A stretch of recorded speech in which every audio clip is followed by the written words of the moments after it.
Tuhan firman-Mu ajaib, kekal meski gunung menghilang. Tiada huruf yang gagal, tak terpatahkan siasat. Hidup seperti-Mu ya Allah, lebih dari emas. Aku bersaksi kitab-Mu, kitab yang suci. Mendengarkan firman-Mu, hibur hati yang luka. Terangilah langkahku kemanapun ku pergi. Biarkanlah firman-Mu berkuasa atasku. Ubahkanku, bebaskanku, ku mau menyenangkan-Mu. Tuhan firman-Mu ajaib, kekal meski gunung. Ubah dan bebaskan aku, mau menyenangkan-Mu. Salam jumpa para pemirsa terkasih, saya menyambut Anda sekalian dimanapun Anda berada dalam episode yang terbaru program studi harian kita Semua Kitab Suci.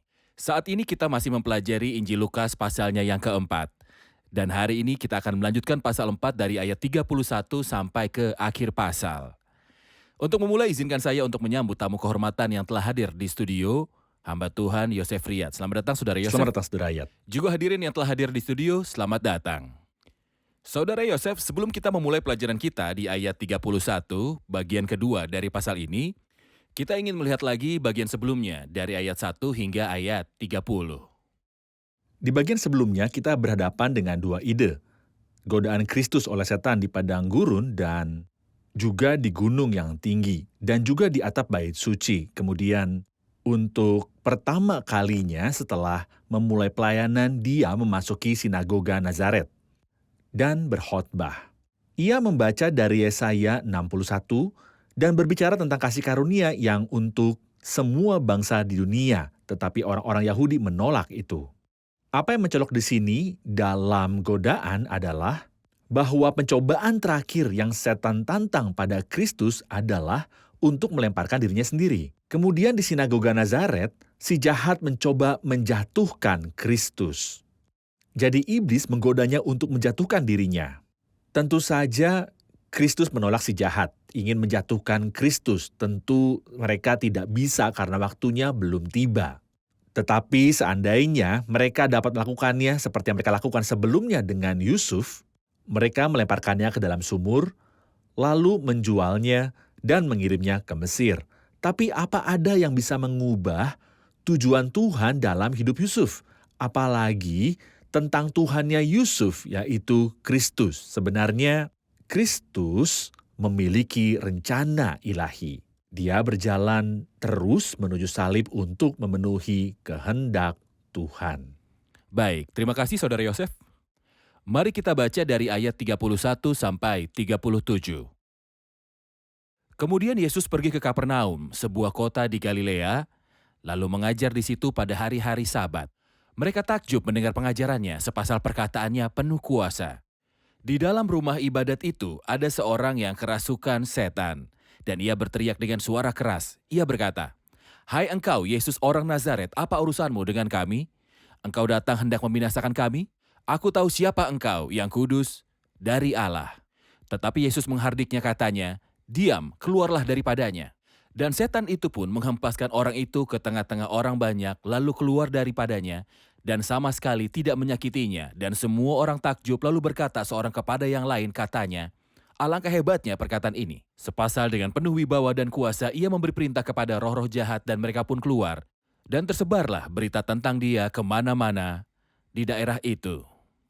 Kristus ada di Kapernaum, dan setan menghadapkan dia di sana. Melalui kata ini, engkau yang kudus dari Allah. Apa yang Kristus lakukan?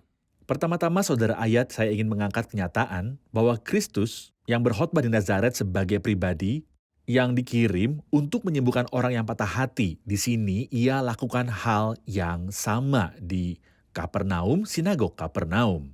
Saya akan mengatakan bahwa Kapernaum menjadi kota nomor 2 untuk Kristus. Ketika kita baca dalam Matius 4 ayat 13, dia mengatakan bahwa dia meninggalkan Nazaret dan tinggal di Kapernaum. Itu menjadi rumahnya. Mengapa dia meninggalkan Nazaret? Tidak diberitahukan pada kita di Matius. Tapi kita baca dalam Lukas 4, kita tahu mengapa dia meninggalkan Nazaret. Karena mereka mencoba membunuhnya. Jadi dia datang ke Kapernaum dan masuk ke rumah ibadat untuk menggenapi apa yang telah dikatakannya. Roh Tuhan ada padaku. Oleh karena ia telah mengurapiku untuk menyampaikan kabar baik kepada orang-orang miskin. Tidak ada kesengsaraan dan kehinaan lebih besar daripada seseorang yang dihantui oleh setan. Kristus datang untuk orang-orang seperti itu. Di sini kita melihat bahwa dia melakukan itu. Dan kita akan lihat di bagian yang kedua, ayat yang ke-41, dari banyak orang keluar juga setan-setan sambil berteriak, "Engkau adalah anak Allah." Kata-kata setan dalam frasa ini, "Hai engkau, Yesus orang Nazaret, apa urusanmu dengan kami? Engkau datang hendak membinasakan kami?" Ya, Pengakuan bahwa Kristus memiliki otoritas untuk mengutuki mereka. Kemudian dia berkata, "Aku tahu siapa engkau yang kudus dari Allah." Apa yang Anda lihat dalam pengakuan ini tentang pribadi Kristus dan siapa dia? saya sedih dengan mengatakan bahwa ada dua hal yang membedakan setan dengan manusia. Dan kadang-kadang bahkan dari beberapa teolog. Seperti apa? Mereka misalnya mengetahui kekudusan Allah. Ada beberapa teolog yang mengingkari kekudusan Tuhan. Hal kedua, mereka tahu bahwa ada siksaan dan kehancuran, dan mereka takut. Dalam Yakobus pasal 2, kita membaca iblis percaya Dan gemetar. dan gemetar. Ada beberapa orang yang Tidak gemetar. juga tidak gemetar. Sayangnya, setan dalam dua hal ini tahu siapa Kristus itu dan mereka tahu hasil akhirnya dari ketidakpercayaan. Sayangnya manusia kekurangan hal ini. Tetapi dari sepenuh hati saya berharap semua orang yang mendengarkan kita ingin mengenal dengan baik siapa Kristus itu. Dan untuk alasan apa dia datang ke dunia untuk menyelamatkan kita dari siksaan yang abadi. Baik, kita rehat sejenak dan kembali untuk menjawab pertanyaan hadirin.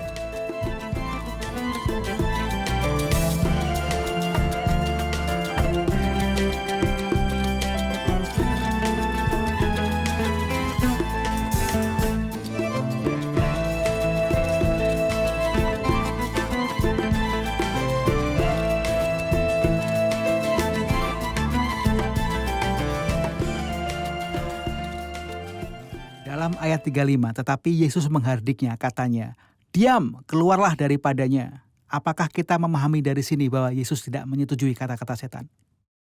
Silakan. Tentu saja Kristus tidak menyetujui kata-kata setan, bukan karena itu secara objektif salah, tetapi karena dia tidak menerima kesaksian dari setan. Ketika Kristus ada di dunia ini, dia hanya berbicara dengan iblis sekali dan untuk satu tujuan. Saat itulah dia bertanya pada pria yang dihantui oleh legion itu, "Siapa namamu?" Dan dia menjawab mengatakan, "Nama saya Legion, karena kami banyak." Selain daripada itu, dia tidak pernah berdiskusi dengan setan. Dia memerintahkan mereka. Dia memerintahkan mereka, "Diam dan keluar darinya, tidak ada satu kata pun." Karena pada kenyataannya, kata-kata pembohong. Apakah Anda akan mempercayainya atau tidak? Ini karena setan sangat baik dalam menyelipkan kebohongan dengan kebenaran. Jika Anda menerima semua kata-katanya, Anda akan jatuh. Dan jika Anda menolak semua kata-katanya, Anda akan jatuh. Kita melihat ini dalam Kejadian 3 dalam pencobaan pertama. Dia mengatakan pada wanita itu beberapa kata, setengah dari mereka adalah kebenaran dan setengah kebohongan. Jadi berbicara dengan setan tidak menguntungkan kita. Kita perhatikan ketika Paulus berada di Filipi. Seorang gadis budak yang dimasuki roh ramalan berkata, "Orang-orang ini adalah hamba-hamba Tuhan yang maha tinggi, yang memberitakan kepada kita jalan keselamatan." Paulus mengabarkan pelayan ini yang memiliki semangat meramal tiada habisnya. Dia sama sekali tidak memperhatikannya. Dan ketika dia campur tangan, itu pun hanya untuk memberitakan dia keluar darinya. Tapi dia tidak pernah berdiskusi dan tidak pernah berbicara dengan setan. Kita belajar untuk tidak terlibat dalam percakapan dengan roh-roh jahat. Tetapi kitab suci mengajarkan kepada kita bahwa Kristus memerintahkan untuk Tepat. roh-roh ini keluar dari tubuh Sempurna. manusia. Ya, Baik. meskipun setan adalah pembohong dan bapa dari setiap pembohong, tetapi apa yang dia katakan tentang Kristus adalah kebenaran. Benar. Apa yang dia katakan adalah kebenaran mutlak yang dikatakan melalui pembohong dan bapanya. Dia mengatakan dua hal yang benar. Bahwa Kristus adalah yang kudus dari Allah dan itu benar. Dan bahwa ada kehancuran bagi setan dan manusia. Itu juga benar. Tepat. Saya akan pindah ke bagian kedua dari ayat 38, dikatakan, kemudian ia meninggalkan rumah ibadat itu dan pergi ke rumah Simon. Adapun ibu mertua Simon demam keras, dan mereka meminta kepada Yesus supaya menolong dia. Maka ia berdiri di sisi perempuan itu lalu menghardik demam itu dan penyakit itu pun meninggalkan dia. Perempuan itu segera bangun dan melayani mereka. Ketika matahari terbenam, semua orang membawa kepadanya orang-orang sakitnya yang menderita bermacam-macam penyakit. Ia pun meletakkan tangannya atas mereka masing-masing dan menyembuhkan mereka. Dari banyak orang keluar juga setan-setan sambil berteriak, "Engkau adalah anak Allah," karena mereka tahu bahwa dia adalah Kristus. Lalu ia dengan keras melarang mereka dan tidak memperbolehkan mereka berbicara karena mereka tahu bahwa ia adalah Mesias. Ketika hari siang, Yesus berangkat dan pergi ke suatu tempat yang sunyi. Tetapi orang banyak mencari dia, lalu menemukannya, dan berusaha menahan dia supaya jangan meninggalkan mereka. Tetapi ia berkata, "Juga di kota-kota lain aku harus memberitakan Injil Kerajaan Allah, sebab untuk itulah aku diutus." Dan ia memberitakan Injil dalam rumah-rumah ibadat di Yudea. Pertama-tama, saya ingin komentar Anda tentang kesembuhan ibu mertua Simon, caranya, bagaimana ia berdiri, ia berbicara, dan bagaimana otoritasnya muncul. Silakan. Lukas menyebutkan bahwa dia sakit demam tinggi. Kita tidak boleh lupa bahwa Lukas adalah dokter, memiliki pemahaman yang sempurna tentang segala sesuatu. Jadi dia memberitahu kita bahwa demamnya tinggi. Sampai saat ini pengobatan demam membutuhkan waktu yang lama. Tetapi untuk Kristus tidak seperti itu. Ia bukan dokter yang mengobati dengan antibiotik dan kemudian menunggu masa pemulihan. Dalam Habakuk pasal 3 ayat 5, kita membaca mendahuluinya berjalan penyakit sampar dan demam mengikuti jejaknya. Di sini ia memberi perintah, hanya sebuah perintah, sampai demam meninggalkannya, sama sekali, bukan hanya itu. Tapi lalu dia berdiri dan melayani mereka. "Ibu, karena Anda baru saja sembuh dari demam tinggi, kamu harus beristirahat." Tidak, sebenarnya di sini kita mendapat pelajaran bahwa Kristus mulai dengan melayani kita dan kita harus segera berdiri dan melayani Dia. Atau dalam kata-kata Rasul Yohanes, kami mengasihi Dia karena Dia lebih dahulu mengasihi kita. Dia mengasihi kita dan melayani kita. Kita harus mengasihinya dan melayani Dia dan melayani pengikutnya juga. Oke, Anda menyebutkan bahwa Lukas, sang dokter, ketika menulis, dia menulis beberapa rincian medis. Ya, Dia menggambarkan demamnya sebagai sebuah demam yang parah. benar. Cara Yesus berdiri di samping tempat tidur, kemudian wanita yang miskin dan sibuk ini, dia Ya. berdiri di sana seperti seorang dokter. Dia berkata dia berdiri di sampingnya dan menghardik demam itu. Benar. Mohon berikan kami pandangan sekilas tentang Kristus, dokter yang menangani wanita yang menyedihkan ini. Saudara ayah, saya ingin membuat perbandingan tentang mujizat ini dalam Injil Matius, Markus, Lukas. Disebutkan dengan beberapa perbedaan yang saya ingin soroti dan jelaskan kepada para pemirsa. Dalam Injil Matius yang berbicara tentang Kristus Raja, dikatakan dia melihat ibu istri Petrus terbaring sakit karena demam. Begitu dia melihatnya, maka dipegangnya tangan perempuan itu, lalu lenyaplah demamnya. Di sini Raja berbicara, Dengan dan dia wibawa raja. berurusan tepatnya dengan otoritas Raja yang berhubungan dengan orang-orang Yahudi dengan sentuhan. Sementara di Injil Markus mereka bercerita pada Yesus tentang dia. Jadi dia datang dan memegang tangannya dan mengangkatnya. Di sini, kita menemukan seorang hamba yang bantu mereka yang tidak bisa bangun untuk bangun. Mereka memberitahu dia tentang sang ibu sebagai pelayan yang menunggu orang untuk meminta kepadanya. Sementara dalam Injil Lukas mereka bertanya kepadanya dan ketika mereka bertanya kepadanya, dia berdiri di atasnya sebagai seorang dokter. Dia menatapnya, lalu dia menghardik demam itu. Dia tidak menegurnya. Ini menunjukkan kepada kita betapa indahnya Kristus. Meskipun dia membenci dosa, dia mencintai orang berdosa. Dia menghardik demam dan memegang tangan wanita yang sedang demam. Ini adalah Kristus yang luar Anda biasa. menyoroti gagasan tentang keselarasan Injil, bukan kontradiksi dari Injil. Ya, Jadi siapa yang membaca bukan. keajaiban dalam 3 Injil dengan perbedaan rincian tidak akan menemukan kontradiksi Tidak pernah. sama sekali. Betul. Setiap Injil memiliki garisnya sendiri dan memiliki sudutnya sendiri. Ada yang menghadirkan Kristus sebagai Raja dan Roh Kudus telah memilih apa yang terjadi dengan sifat rajanya. Ada Injil yang berbicara tentang Kristus sebagai seorang hamba. Roh Kudus memilih apa yang menyertai Kristus sebagai seorang hamba. Benar. Inilah hikmat Roh Kudus. Benar. Orang-orang berbicara Saat mereka mengalami dorongan Roh Kudus. Tepat. Saudara Yosef, kata-kata dan berdiri di atasnya dan menghardik demam adalah kata-kata yang sama dengan menghardik ketika dikatakan bahwa dia menghardik roh najis yang berbicara dalam diri pria di sinagoga di Kapernaum. Kristus menghardik roh najis dan demam pun dihardik. Apa yang bisa saya pelajari dari kedua hal ini? Jika demam melambangkan dosa, Jika itu berarti dosa, apa yang dilakukan dosa terhadap manusia? Siapa yang menyebabkan dosa masuk dalam diri manusia dan apa yang dapat dilakukan oleh manusia di bawah dosa? Demam tidak membuatmu nyaman. Tidaklah nyaman sama sekali. Jika Anda ingat, jika suatu saat Anda demam, Anda tahu bagaimana Anda berbaring di tempat tidur dengan tidak nyaman. Itu adalah gambaran dosa. Ia tidak memberimu istirahat di dalam dunia. Ia juga tidak memberi Anda kenyamanan dalam kekekalan yang tidak ada habisnya. Wahyu 14 mengatakan, dan mereka tidak memiliki istirahat Ya. siang atau malam. Kemudian, ia membuat seorang pria sangat lemah. Dia tidak bisa dan tidak memiliki kekuatan untuk melakukan apapun untuk dirinya sendiri. Siapa yang demam akan berada dalam ketidakberdayaan dan kelemahan ekstrim. Ini juga salah satu akibat dosa dan terima kasih Tuhan karena ia menghardik demam dan memegang tangan orang yang demam untuk menerima dan mendukungnya. Jadi, ia bisa melayani Kristus. Saudara Yosef, saat matahari terbenam, Kristus tidak berhenti bekerja. Semua orang yang sakit dengan berbagai macam penyakit datang. Dan dia meletakkan tangannya di atas mereka masing-masing. Apa yang Anda lihat dalam hati dan otoritas Kristus di sini? Kita harus memahami bahwa keajaiban ini dilakukan pada hari Sabtu. Orang-orang Yahudi memiliki konsep bahwa pada hari Sabtu, mereka seharusnya tidak disembuhkan. Jadi, mereka menunggu sampai matahari terbenam datang, seolah-olah Kristus tersedia selama 24 jam. Dia selalu tersedia. Ketersediaan Kristus adalah 100%. Itulah sebabnya saat matahari terbenam, seluruh kota berkumpul. Seperti yang disebutkan oleh Markus, seluruh kota berkumpul. Kupikir mereka semua sakit. Setiap orang memiliki penyakit. Ketika dikatakan di sini bahwa Kristus meletakkan tangannya atas setiap orang, itu seperti mengatakan apa yang kamu derita. Seorang berkata mataku, yang lain berkata telingaku, yang ketiga berkata tenggorokanku, dan yang keempat berkata hatiku, perutku. Setiap orang punya masalah. Dan Kristus adalah spesialis di bidang kedokteran apa? Semua. Dalam semua jenis pengobatan. Dia tidak memiliki spesialisasi khusus, dia menyembuhkan yang menyembuhkan segala penyakitmu.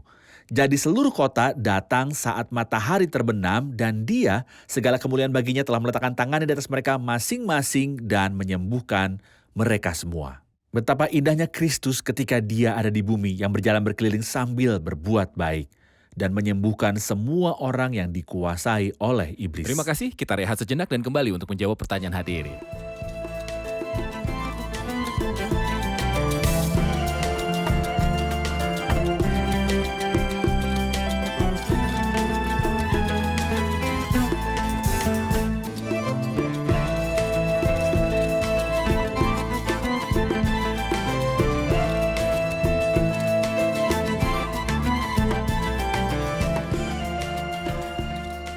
Dalam ayat 43, juga di kota-kota lain aku harus memberitakan Injil Kerajaan Allah, sebab untuk itulah aku diutus oleh Allah. Kami ingin tahu lebih lanjut tentang Kerajaan Allah. Apakah ada perbedaan antara Kerajaan Allah dan Kerajaan Sorga? Silakan Saudara Yosef. Kita perhatikan, Kristus berkata, karena untuk inilah aku diutus. Itu mengingat kita pada apa yang dia katakan di sinagoga Nazaret. Roh Tuhan ada padaku, kirim aku. Jadi dia adalah utusan dari Tuhan untuk mengkhotbahkan kerajaan Allah. Apakah kerajaan Allah itu? Kerajaan Allah adalah lingkaran pemerintahan Allah. Kita harus selalu tahu bahwa kita tidak diciptakan untuk diri kita sendiri, tapi diciptakan di bawah otoritas Allah untuk melakukan kehendaknya. Dikatakan dalam Yesaya 43, semua orang yang disebutkan dalam namaku yang kuciptakan untuk kemuliaanku, yang kubentuk dan yang kujadikan. Dalam Injil Sinoptik, Matius, Markus, dan Lukas, ada persamaan antara kerajaan Allah dan kerajaan surga. Saya hanya akan membaca satu ayat yang masuk, Matius pasal 19 ayat 23. Yesus berkata kepada murid-muridnya, aku berkata kepadamu, sesungguhnya sukar sekali bagi seorang kaya untuk masuk dalam kerajaan surga. Sekali lagi aku berkata kepadamu, lebih mudah seekor unta masuk melalui lubang jarum daripada seorang kaya yang masuk ke dalam kerajaan Allah. Dia berkata dalam ayat 23 kerajaan surga. Dan dalam ayat 24 kerajaan Allah. Kerajaan Allah. Jadi keduanya mengingat kita bahwa mereka serupa. Mengingat bahwa kerajaan surga sekarang adalah lingkaran lebar yang di dalamnya ada gandum dan lalang. Ada pelayan yang jahat dan ada yang baik. Ada gadis yang bijaksana dan gadis yang bodoh. Ini adalah lingkaran Kristen di masa sekarang. Baik, jadi Lingkaran itu ada di bumi, bukan di surga. Bukan, Itu adalah lingkaran yang mengakui hukum surga saat berada di bumi. tepat. Karena di surga tidak ada lalang atau gulma atau gadis-gadis bodoh. Jadi tidak ada yang seperti jalanmu menuju kerajaan atau aku sedang dalam perjalanan menuju kerajaan. Aku akan memasuki kerajaan adalah Kesalahan lingkaran di umum. bumi. Ini adalah kesalahan umum dalam Jadi kekristenan. apakah kerajaan surga berbeda dengan surga? Ya, Kerajaan surga Tentu adalah saja. lingkaran di bumi di mana ada ikan yang baik dan yang jahat. Mereka tunduk dan mengaku otoritas surga di bumi. tepat. Saudara Yosef, ketika matahari terbenam, seluruh kota datang kepada Tuhan. Semua orang sakit datang pada Tuhan. Mereka menganggapnya cukup. Dan setelah dia melakukan keajaiban ini dan menyembuhkan mereka, Alkitab mengatakan bahwa mereka mencoba untuk mencegah dia meninggalkan mereka. Mereka menahan dia. Ya. Apakah Anda melihat sesuatu di dua bagian ini? Sebenarnya saya melihat dua hal. Dua pertanyaan yang Anda tunjuk. Pertama, orang banyak mencari dia di sekitar rumah. Itu adalah rumah Simon. Itu mengingatkan saya ketika suatu hari di rumah lain dalam perjanjian lama seluruh kota berkumpul dari yang paling muda sampai yang paling tua. Ya, Mereka mengepung rumah, mereka melakukan dosa dan kenajisan di Sodom. dengan para tamu di surga di Sodom. Ini benar-benar menakutkan dan mengganggu bahwa seluruh kota dari yang bungsu sampai yang tertua mau berbuat dosa dengan tamu dari surga. Kita mengatakan pada orang-orang sekarang bahwa mereka tidak akan lolos dari hukuman Tuhan dan Sodom sebenarnya menghadapi nasib yang begitu mengerikan. Tuhan telah mengubah kota Sodom dan Gomora menjadi abu. Tapi di sini kita punya orang baik. Sangat manis dan tidak ada yang lebih manis dari itu. Mereka mengelilingi Kristus untuk disembuhkan. Namun dalam Matius 11, Kristus berkata, tanah Sodom dan Gomora akan lebih ringan tanggungannya daripada kota itu di mana Kristus lakukan banyak mujizat tapi mereka tidak bertobat. Dan selain itu semua adalah kota-kota ini di mana Tuhan melakukan sebagian besar keajaibannya. Kapernaum. Kapernaum tidak bertobat. Benar. Jadi ini sangat buruk. Kejadian 19 bahkan lebih menakutkan saat mereka menerima cahaya yang lebih besar dan mereka membenci cahaya. Saya peringatkan pemirsa, Anda belajar banyak, tidak sedikit. Anda memiliki pengetahuan lebih dari penduduk Sodom dan Gomora, jadi berhati-hatilah. Tapi hal lainnya adalah mencoba untuk mencegah dia meninggalkan mereka. Inilah paradoks yang hebat antara apa yang disebutkan dalam Injil Lukas pasal 8 ketika dikatakan lalu seluruh penduduk daerah Gerasa meminta kepada Yesus supaya ia meninggalkan mereka. Tinggalkan kami. Kami juga tak menginginkan kesembuhanmu atau keselamatanmu. Tinggalkan kami sendiri. Tinggalkan babi-babi itu untuk kita. Kami senang dengan babi. Kami hidup berdampingan dengan babi. Kita hidup berdampingan dengan kenajisan dan roh-roh jahat. Kami tidak menginginkanmu. Dan Kristus meninggalkan wilayah Gadara dengan menyesal. Meskipun orang-orang ini mencoba untuk mencegah dia meninggalkan mereka, saya sangat berharap kita pegang dia dan jangan biarkan dia pergi. Dan berkata seperti Yakub, aku takkan membiarkan kau pergi kecuali engkau memberkati aku. Dan bersama pengantin wanita, saya memeluknya dan tidak akan membiarkan dia pergi. Saudara Yosef, wahyu yang diberikan di Kapernaum sangat kuat. Kristus bersaksi melalui tubuh mereka. Tubuh mereka bersaksi bahwa Kristus adalah penyembuh. Dialah yang memiliki otoritas. Benar. Tuhan melakukan mujizat dengan mereka masing-masing. Jadi tubuh mereka bersaksi dengan jelas. Kesaksian pendengaran, mereka mendengar setan mengaku bahwa Kristus adalah yang kudus dari Allah. Ya, Kesaksian melihat dan terlepas dari semua ini, kota tidak bertobat. Izinkan saya mengatakan bahwa Kristen nominal memiliki saksi tertinggi dan Benar. terbesar tentang siapa Benar. Kristus dalam dirinya sendiri dan dalam karyanya. Jadi, bagaimana nasib orang Kristen nominal jika mereka tidak bertobat setelah melihat semua yang dicapai Kristus dan semua saksi ini? lihat saudara ayat. Di awal kehidupan Kristus, orang Majus datang dari timur dan bersujud di hadapannya. Wahyu apa yang mereka miliki dibandingkan dengan wahyu yang Anda, saya, dan pemirsa miliki hari ini? Saat pencuri di kayu salib memberi kesaksian terbesar tentang Kristus, wahyu apa yang dia miliki dibandingkan dengan wahyu yang Anda, saya, dan penonton miliki? Itu sebabnya seperti yang Anda katakan, teror penghakiman. Jika wahyu sederhana yang dimiliki orang Majus dan pencuri itu memimpin mereka semua untuk menyembah dan mengaku yang mulia. Berapa banyak lagi situasi tragis bagi masing-masing yang tidak menyembah Kristus dengan hatinya dan tidak mengakui ketuhanannya atas hidupnya. Terima kasih Saudara Yosef, kita telah di akhir episode, mari rangkum bersama para hadirin. Apa yang telah Anda pelajari?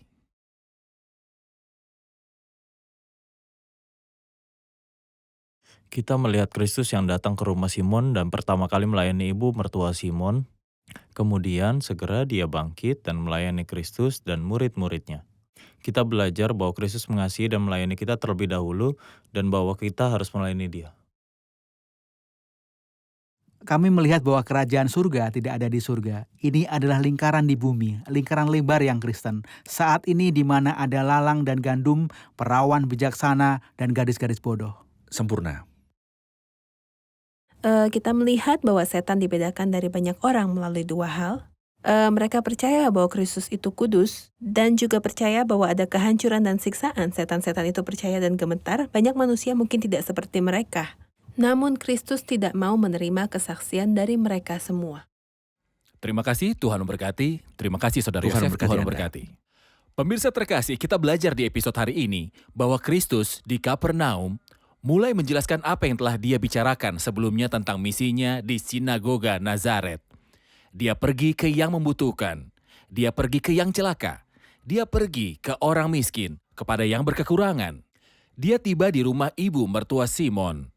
Dan di sana menjadi dokter yang sangat hebat. Dia berdiri atasnya dan dengan otoritasnya dia menghardik demam itu dan sang ibu bangun dan melayani mereka. Dia adalah dokter yang hebat.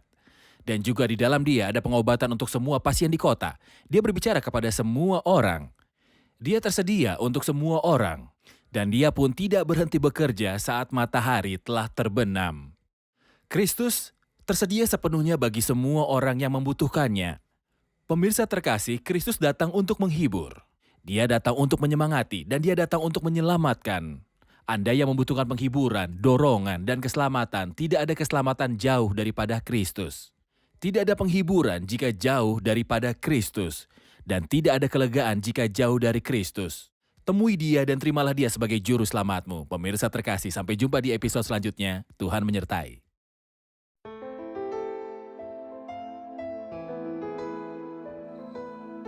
Tuhan firman-Mu ajaib, kekal meski gunung menghilang. Tiada huruf yang gagal, tak terpatahkan siasat. Hidup seperti-Mu ya Allah, lebih dari emas. Aku bersaksi kitab-Mu, kitab yang suci. Perdengarkan firman-Mu, hibur hati yang luka. Terangilah langkahku kemanapun ku pergi. Biarkanlah firman-Mu berkuasa atasku. Ubahkanku, bebaskanku, ku mau menyenangkan-Mu. Tuhan firman-Mu ajaib, kekal meski gunungnya. Ubah dan bebaskan aku.